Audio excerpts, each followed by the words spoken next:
Qindra banor, përfaqësues të autoriteteve lokale dhe biznesmen nga Ulqini protestuan në këtë qytet në jug të Malit të Zi, duke thënë se Ulqini nuk është në shitje.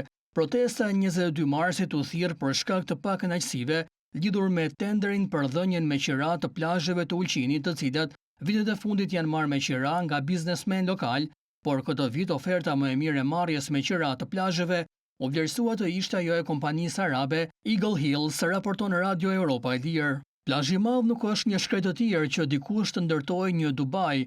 Plazhi i madh është një mrekulli e natyrës, 20 kilometra bregdet i paprekur, me rërë të ngrohtë dhe shëruese. Krenaria dhe trashëgimia jon, tha Diana Pelinković, presidente e shoqatës Ada Bojana.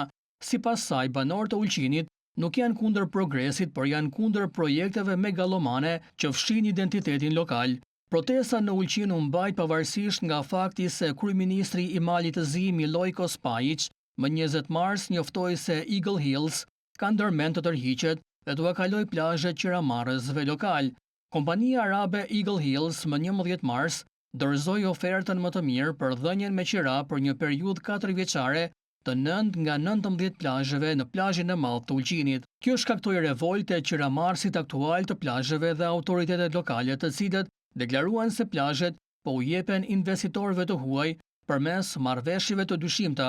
Pas kësaj, siç bëri të ditur kryeministri Spajić, presidenti i kompanisë arabe Mohamed Alabar hoqi dorë nga oferta. Spajić njoftoi banorët e Ulqinit se përveç tërheqjes nga tenderi për dhënien me qira të plazheve, kompania nga Abu Dhabi është interesuar që të bëjë investime në plazhin e madh, i cili është afër 13 kilometra i gjatë dhe ende i pandërtuar. Ai tha se kompania është e interesuar të investojë 30 miliardë euro në një mega projekt në Ulqin që do të përfshinte ndërtimin e një aeroporti të madh, spitalit më modern në Ballkan, një marine dhe rinovimin e qytetit të vjetër të Ulqinit. Ish kryeministri Dritan Abazović kërkoi që prokuroria speciale e shtetit të hetojë rastin e dhënies me qira të plazhit të madh, duke pretenduar se bëhet fjalë për një vepër korruptive.